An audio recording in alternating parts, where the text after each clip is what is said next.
E se eu te dissesse que existe um erro que cristãos cheios do Espírito Santo cometem todos os dias, um erro que abre brechas espirituais perigosas, que aumenta a opressão em vez de diminuir e que nenhum pastor jamais te ensinou a evitar? E se esse erro não fosse falta de fé, não fosse falta de oração, não fosse falta de conhecimento bíblico, mas justamente o contrário, o excesso de confiança em um campo que a própria Bíblia manda que você trate com extremo cuidado? Hoje você vai descobrir quais são os 7 tipos de espíritos que você absolutamente não deve enfrentar sozinho. E vou te dizer isso com base nas Escrituras, não em opiniões, não em tradições religiosas, não em experiências pessoais desconectadas da palavra. Fica até o final, porque o que você está prestes a aprender pode ser a diferença entre a vitória espiritual e uma derrota que dura anos. Você já acordou de madrugada com aquela sensação pesada, como se algo invisível estivesse no quarto? Já sentiu que por mais que você orasse, determinada situação na sua vida simplesmente não saía do lugar, como se houvesse uma força além do que você conseguia alcançar com as suas palavras? Já viu alguém que você ama se deteriorar espiritualmente, emocionalmente, relacionalmente, e por mais que você intercedesse, por mais que você jejuasse, parecia que o problema ficava ainda maior, ainda mais enraizado, ainda mais resistente? Eu sei que esse peso é real. Eu sei que essa sensação de estar batendo num muro espiritual que não cede é uma das coisas mais exaustivas que um cristão pode viver. E existe uma razão muito específica para isso acontecer, uma razão que a maioria das igrejas nunca vai te ensinar, porque ela exige que a gente abra a Bíblia em partes que costumamos evitar, partes que nos confrontam com uma realidade do mundo espiritual muito mais complexa do que simplesmente dizer "eu repreendo em nome de Jesus" e esperar que tudo se resolva. A verdade é que há uma hierarquia no mundo das trevas. Há uma estrutura de poder no reino demoníaco que o apóstolo Paulo descreveu com precisão cirúrgica em Efésios capítulo 6, versículos 11 e 12, onde ele escreve que não temos que lutar contra a carne e o sangue, mas contra os principados, contra as potestades, contra os príncipes das trevas deste século, contra as hostes espirituais da maldade nos lugares celestiais. E o que Paulo está nos dizendo nessa passagem não é apenas que os demônios existem. Ele está nos dizendo que eles estão organizados, que eles têm hierarquia, que eles têm posições, funções, territórios e níveis de poder completamente distintos, e que a forma como você deve lidar com cada nível é radicalmente diferente. Antes de entrar nessas revelações, eu preciso te fazer uma pergunta. Você já tentou enfrentar uma situação espiritual com toda a fé que tinha e saiu de lá ainda mais destruído do que entrou? Você já orou com poder? Declarou a palavra. Usou toda a autoridade que acredita ter. E a coisa não apenas não cedeu, como pareceu que ficou ainda mais feroz? Se sua resposta é sim, você não está sozinho. Isso é mais comum do que qualquer líder cristão tem coragem de admitir. E quero que você escreva nos comentários agora mesmo uma frase que preciso que você solte. Eu orei com tudo que tinha, e ainda assim não entendia porque não cedia. Se isso te representa, escreva isso. Se você já sentiu que estava lutando no escuro contra algo que não conseguia identificar, escreva isso. Porque há pessoas que estão assistindo a esse vídeo agora mesmo passando exatamente pelo que você passou, carregando esse peso em silêncio, sem nunca encontrar um espaço onde pudessem ser honestos sobre isso. E o seu comentário pode ser exatamente o que uma dessas pessoas precisa para saber que não está sozinha, que não está louca e que existe uma resposta bíblica real para o que está vivendo. Agora, antes de entrarmos nas revelações, deixa eu te dizer uma coisa importante. Se você está aqui pela primeira vez, bem-vindo a um canal que foi criado para pessoas como você, pessoas que não se contentam com respostas rasas, que querem entender o que a Bíblia realmente ensina sobre o mundo invisível que sentem na pele que há uma guerra acontecendo além do que os olhos conseguem ver e que precisam de orientação sólida, baseada nas Escrituras, para navegar essa guerra com sabedoria e não apenas com emoção. Se você quer continuar recebendo esse tipo de conteúdo, o melhor que você pode fazer agora é apertar o botão de inscrição e ativar as notificações. Porque cada vídeo neste canal é uma revelação que vai mudar a forma como você enxerga o mundo espiritual. Você não precisa mais andar no escuro sobre isso. Você merece entender o que está acontecendo ao seu redor com profundidade bíblica de verdade. E agora, vamos ao que você veio buscar. As 7 revelações que podem mudar completamente a forma como você age no campo espiritual. Primeira revelação: os príncipes territoriais. Os espíritos que governam nações e regiões inteiras, e por que o confronto direto com eles é uma armadilha. Existe uma categoria de seres espirituais que a maioria dos cristãos raramente discute, porque as implicações do que a Bíblia diz sobre eles são perturbadoras. São os chamados príncipes territoriais, entidades demoníacas de altíssima hierarquia que exercem domínio espiritual sobre territórios geográficos específicos, desde bairros e cidades até nações inteiras. Você encontra uma das mais claras evidências bíblicas desse conceito no livro de Daniel, capítulo 10. Daniel havia orado e jejuado por 21 dias, angustiado por causa do povo de Israel.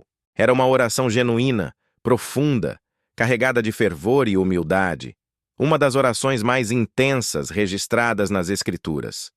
E no 21º dia, um anjo aparece a ele e diz algo absolutamente revelador. O anjo diz, como está escrito em Daniel capítulo 10, versículos 12 e 13. Daniel, não temas, porque desde o primeiro dia em que aplicaste o teu coração a entender e a humilhar-te perante o teu Deus, foram ouvidas as tuas palavras, e eu vim por causa das tuas palavras. Mas o príncipe do reino da Pérsia resistiu a mim 21 dias. Pense no que isso significa. Daniel estava orando. Deus tinha ouvido a oração desde o primeiro dia, mas havia um ser espiritual, descrito como o príncipe do reino da Pérsia, que estava literalmente resistindo ao anjo mensageiro enviado por Deus por 21 dias seguidos. Não estamos falando de um demônio qualquer. Estamos falando de um ser espiritual com poder suficiente para deter um anjo do Deus Altíssimo por 3 semanas. E no mesmo texto, o anjo menciona que depois precisaria voltar para lutar contra o príncipe da Pérsia e que o príncipe da Grécia viria depois.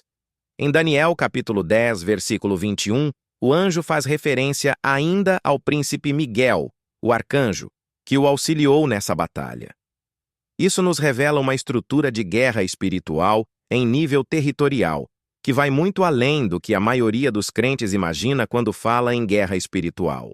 E a grande armadilha que tantos cristãos caem é acreditar que porque têm autoridade em nome de Jesus, podem confrontar diretamente um principado territorial com a mesma naturalidade com que lidam com tentações pessoais. Daniel não fez isso. Daniel orou. Daniel jejuou. Daniel humilhou-se diante de Deus. E foi Deus quem enviou os agentes celestiais para lidar com a batalha no nível em que ela se travava. A sua função não era entrar pessoalmente no confronto com o príncipe da Pérsia. A sua função era persistir em oração e deixar que Deus enviasse o recurso adequado para a batalha adequada.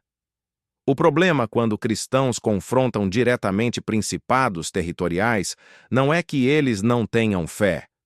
O problema é que eles estão extrapolando a autoridade delegada a eles. A autoridade que Jesus conferiu a seus discípulos em Lucas capítulo 10, versículo 19, onde está escrito: Eis que vos dou o poder de pisar serpentes e escorpiões e toda a força do inimigo.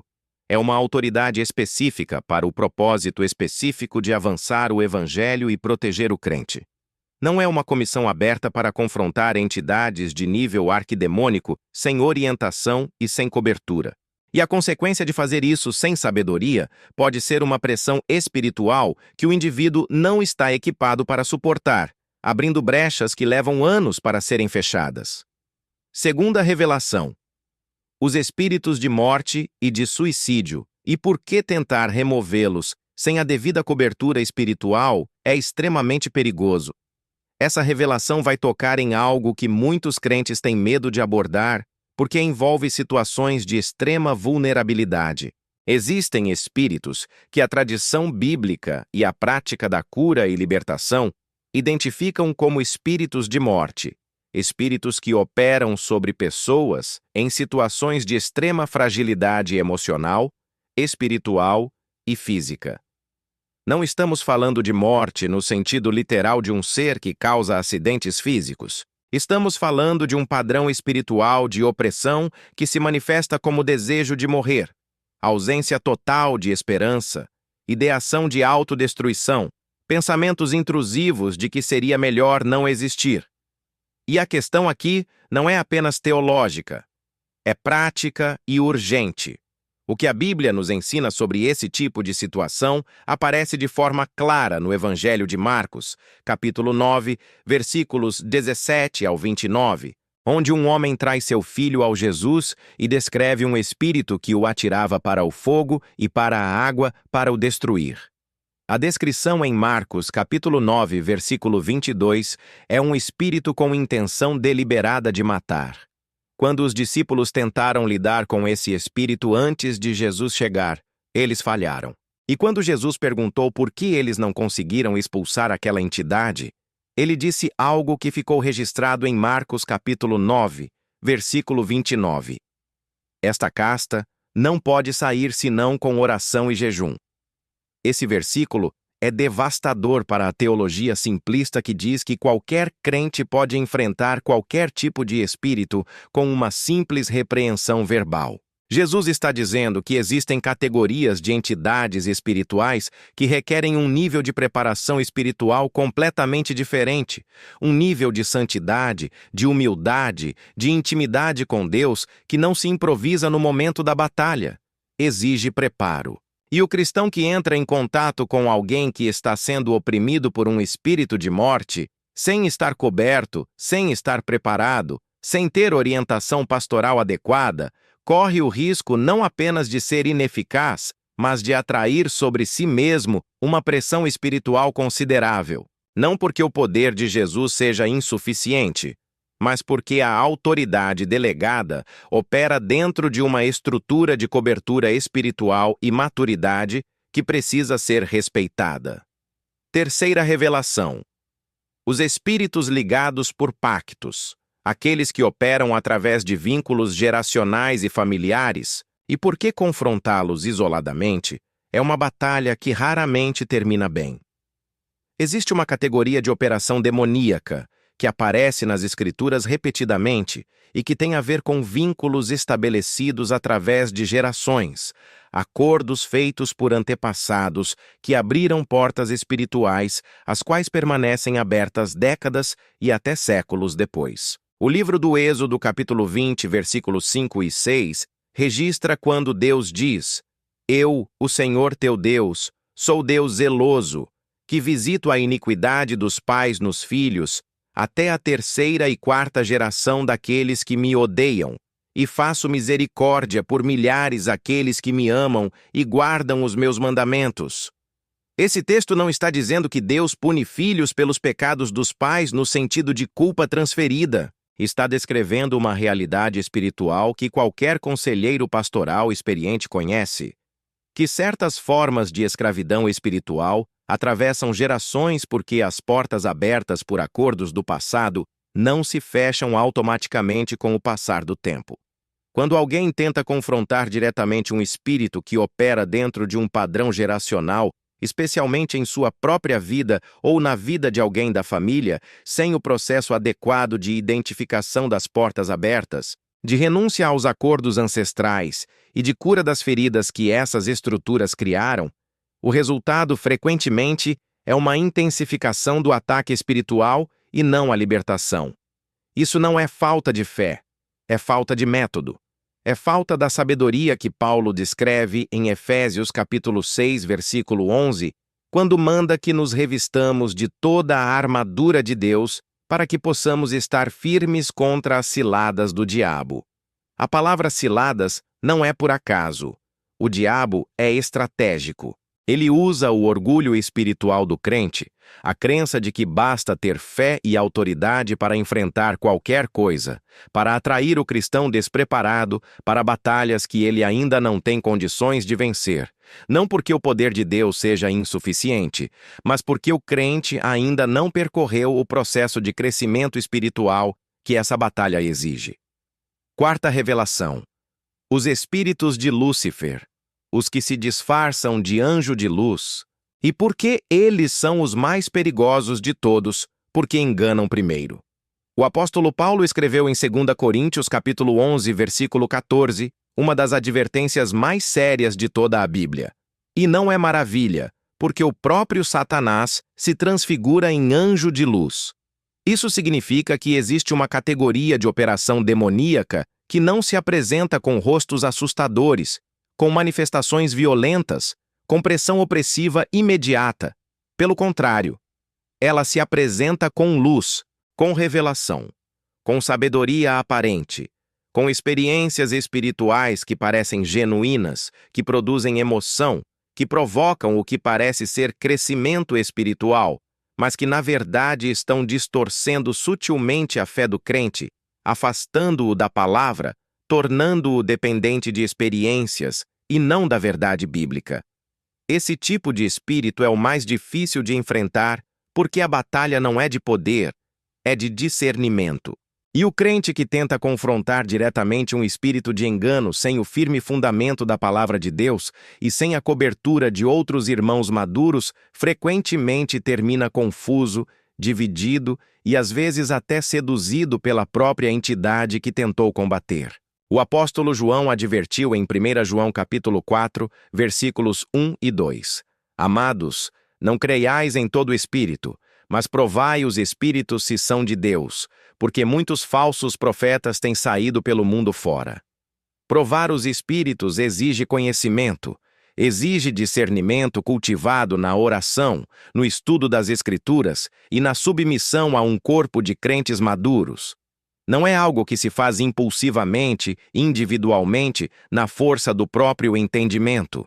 E o cristão que acredita que pode identificar e confrontar um espírito de engano por conta própria, está exatamente onde esse espírito quer que ele esteja, isolado, confiante em sua própria percepção e vulnerável à manipulação mais sofisticada do reino das trevas.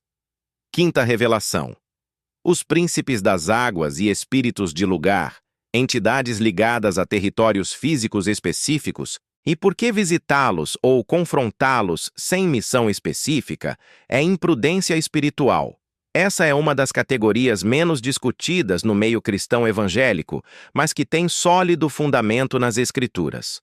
Ao longo de toda a Bíblia, especialmente no Antigo Testamento, há referências a espíritos ligados a lugares específicos, locais de adoração pagã, territórios consagrados a divindades, lugares onde sangue inocente foi derramado, ou regiões onde pactos coletivos com entidades demoníacas foram estabelecidos. O livro de Apocalipse, capítulo 2, versículo 13, registra quando Jesus fala à igreja de Pérgamo e diz: Eu sei onde habitas, onde está o trono de Satanás.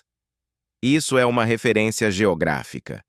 Jesus está dizendo que havia um lugar físico onde a influência satânica era tão concentrada, tão estabelecida, que o próprio Senhor o identificou como o trono do adversário, e ele não instruiu a igreja a confrontar diretamente esse poder. Ele os instruiu a permanecerem fiéis, a não negarem a fé, a se manterem firmes no meio daquele ambiente hostil. O problema que muitos cristãos sinceros enfrentam é que, movidos por um zelo genuíno, mas desinformado, passam a visitar lugares de histórico demoníaco deliberadamente, participar de caminhadas espirituais em territórios onde há forte presença de operação das trevas, ou se engajar em confrontos verbais com entidades ligadas a esses lugares, acreditando que estão exercendo autoridade espiritual. E, em alguns casos, saem dessas experiências carregando algo que não levaram. Não porque Deus seja fraco, mas porque eles entraram em território espiritual sem cobertura, sem missão específica, sem instrução, abrindo-se para influências que não estavam equipados para confrontar. O modelo bíblico não é o de entrar em territórios demoníacos por iniciativa própria. O modelo é o de ser enviado. Há uma diferença enorme entre ir e ser enviado. E essa diferença pode ter consequências espirituais que duram muito tempo. Se você está chegando até aqui, eu quero fazer uma pausa porque o que estamos discutindo é sério e profundo, e merece que você esteja bem equipado para entender tudo. Se esse tipo de conteúdo está te ajudando a enxergar o mundo espiritual com outros olhos, se você está percebendo que havia lacunas no seu entendimento, que essa revelação está começando a preencher, então você precisa garantir que vai continuar recebendo esse tipo de ensino. Aperta o botão de inscrição agora, ativa o sininho e nunca mais vai perder uma revelação como essa. Esse canal existe para pessoas que, como você, decidiram parar de aceitar respostas superficiais e querem de verdade entender o que a Bíblia diz sobre o mundo invisível.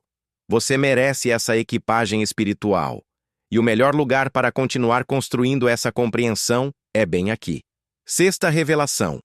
Os espíritos religiosos, os que operam dentro das igrejas e usam a própria linguagem da fé para escravizar, e por que confrontá-los diretamente produz divisão e não libertação. Esse talvez seja o mais traiçoeiro de todos os espíritos que você vai aprender a não confrontar diretamente, precisamente porque opera no último lugar onde você esperaria encontrá-lo, dentro da casa de Deus. O espírito religioso é descrito de forma implícita, mas poderosa, ao longo de todo o ministério de Jesus, especialmente em suas interações com os fariseus. Em Mateus capítulo 23, Jesus dedica um capítulo inteiro a denunciar um padrão espiritual que se manifesta como rigor religioso, como aparência de santidade, como zelo pela lei, mas que por dentro está, nas palavras de Jesus, em Mateus capítulo 23, versículo 27, cheio de ossos de mortos e de toda imundícia. O espírito religioso é uma entidade espiritual que se instala em sistemas religiosos e transforma a adoração a Deus em uma estrutura de controle, de orgulho, de comparação e de escravidão. Ele usa a linguagem correta, os versículos certos, as formas externas da piedade para manter pessoas presas a padrões que parecem santos, mas que, na verdade, afastam do coração de Deus. O erro fatal que muitos crentes cometem ao identificar esse espírito em uma liderança, em uma congregação ou em um sistema religioso é tentar confrontá-lo diretamente dentro do próprio sistema. Eles entram em debate teológico acreditando que com os argumentos certos vão desmantelar a estrutura. Eles tentam corrigir lideranças dominadas por esse padrão, esperando que a verdade seja recebida. E frequentemente o resultado é que se tornam alvos de uma perseguição espiritual intensa, são isolados, taxados de rebeldes, de divisores, de arrogantes, e saem da experiência machucados de formas que levam anos para sarar. Paulo enfrentou isso repetidamente. Nas cartas às igrejas da Galácia e de Corinto, ele não tentou derrotar o espírito religioso pelo confronto direto dentro das estruturas afetadas. Ele escreveu com autoridade apostólica, ele estabeleceu o padrão correto e deixou que a palavra de Deus fizesse o trabalho que nenhuma arguição humana conseguiria fazer. Como está escrito em Hebreus capítulo 4, versículo 12, porque a palavra de Deus é viva e eficaz e mais penetrante do que qualquer espada de dois gumes, e penetra até a divisão da alma e do espírito, e das juntas e medulas, e é apta para discernir os pensamentos e intenções do coração. A sua arma contra o espírito religioso não é o debate, é a palavra vivida, proclamada e demonstrada com amor genuíno. Sétima revelação. O espírito de Leviatã, o príncipe do orgulho, E por que ele destrói exatamente os que ousam confrontá-lo diretamente? A última revelação desse roteiro é talvez a mais impactante de todas, porque ela toca em algo que poucos cristãos sequer reconhecem como sendo um problema espiritual: o orgulho.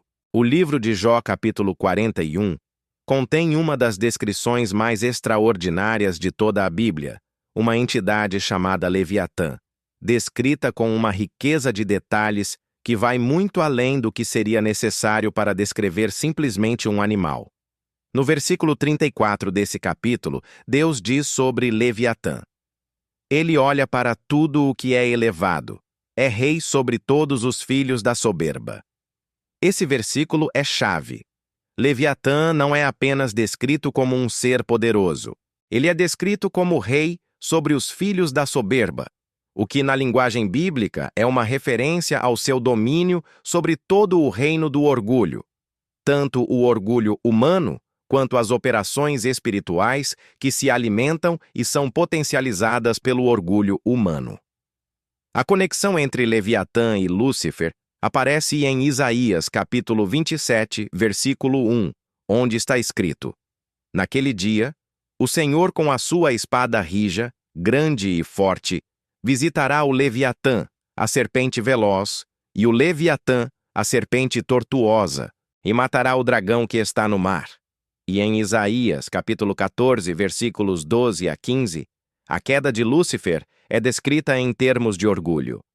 Como caíste do céu, ó estrela da manhã, filha da alvorada, como foste lançado por terra, tu que debilitavas as nações? Pois disseste no teu coração: subirei ao céu, mas tu desceste até o Sheol, ao mais profundo da cova. O orgulho de Lúcifer foi a sua queda, e o espírito que opera através de Leviatã se alimenta especificamente do orgulho humano para criar divisão, para distorcer a comunicação entre pessoas, para produzir mal-entendidos que destroem relacionamentos, para torcer as palavras dos outros de forma que pareçam ataques mesmo quando não são. E aqui está o terror de confrontar Leviatã diretamente. A própria ação de confronto alimenta o orgulho. Quando você decide que vai derrotar o espírito de Leviatã em alguém, você já entrou no território do orgulho porque está se posicionando como aquele que tem o poder, o discernimento e a autoridade para derrotar o príncipe do orgulho em outra pessoa. E esse posicionamento é exatamente o que Leviatã usa para torcê-lo. Você começa a lutar contra o orgulho e termina cheio dele. O remédio bíblico para Leviatã não é o confronto, é a humildade radical. Como está escrito em Tiago capítulo 4, versículo 6. Deus resiste aos soberbos, mas dá graça aos humildes. O único ser que pode derrotar genuinamente o príncipe do orgulho é Deus mesmo. E ele opera nessa batalha não através dos que confrontam com arrogância espiritual, mas através dos que se humilham diante dele com sinceridade de coração.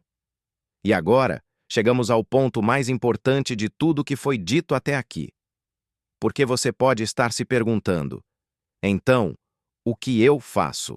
Se eu não devo confrontar diretamente essas categorias de espíritos, como eu vivo nessa realidade espiritual sem ficar paralisado?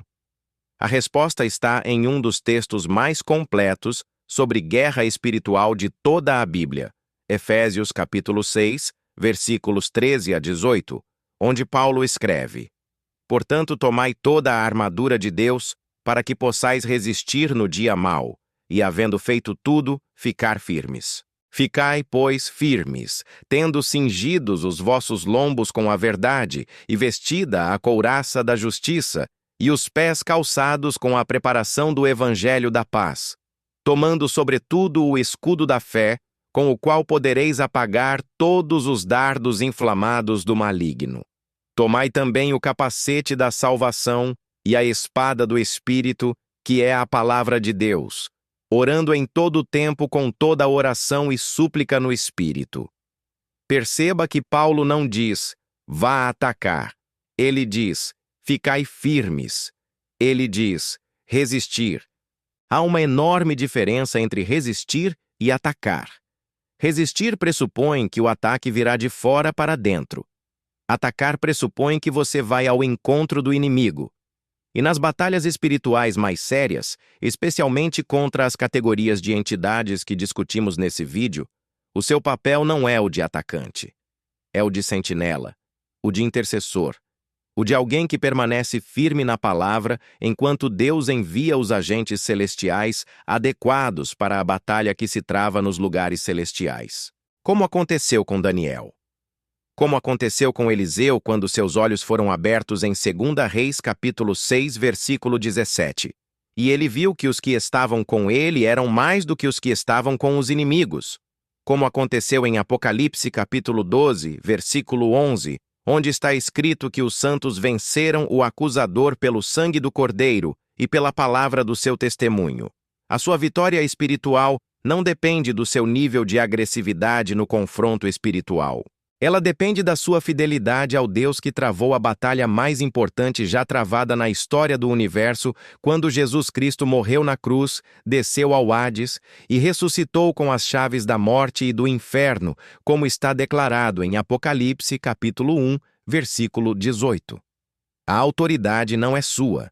Ela foi delegada a você por aquele que possui toda a autoridade, tanto no céu quanto na terra, como está declarado em Mateus capítulo 28, versículo 18. E operar dentro dessa autoridade delegada significa operar dentro dos limites que aquele que a delegou estabeleceu. Significa ter sabedoria para saber quando orar em vez de confrontar, quando interceder em vez de repreender, quando buscar cobertura pastoral em vez de agir sozinho, quando humilhar-se diante de Deus e deixar que Ele faça o que só Ele pode fazer. Isso não é fraqueza. É a sabedoria mais alta que um guerreiro espiritual pode ter. O rei Davi, o maior guerreiro de Israel, escreveu no Salmo 46, versículo 10, Sede quietos e sabei que eu sou Deus. Ser quieto diante das batalhas mais colossais, confiar que Deus é Deus, que Ele vê o que você não vê, que Ele já batalhou o que você não consegue batalhar, essa é a postura do crente maduro, do guerreiro espiritual verdadeiro. Você chegou até aqui, e isso não foi por acaso. Há uma razão pela qual você buscou esse conteúdo hoje. Há uma razão pela qual essas palavras estão chegando aos seus ouvidos, nesse momento específico da sua jornada espiritual. Talvez você tenha sido machucado por uma batalha espiritual mal travada. Talvez você esteja exausto de lutar de uma forma que claramente não está funcionando. Talvez você seja um líder que tem responsabilidade por outros e que precisa dessas respostas para não conduzir as pessoas que te seguem para batalhas que as destruirão. Seja qual for o seu caso, o que eu quero que você leve de hoje é isso. A batalha é do Senhor. Como disse o rei Josafá em 2 Crônicas, capítulo 20, versículo 15. Não temais nem vos assusteis por causa desta grande multidão, porque a batalha não é vossa, mas de Deus. E agora, eu quero te convidar a fazer uma coisa muito simples, mas muito poderosa. Declare nos comentários: a batalha é do Senhor, e eu fico firme na sua força. Essa não é apenas uma frase bonita.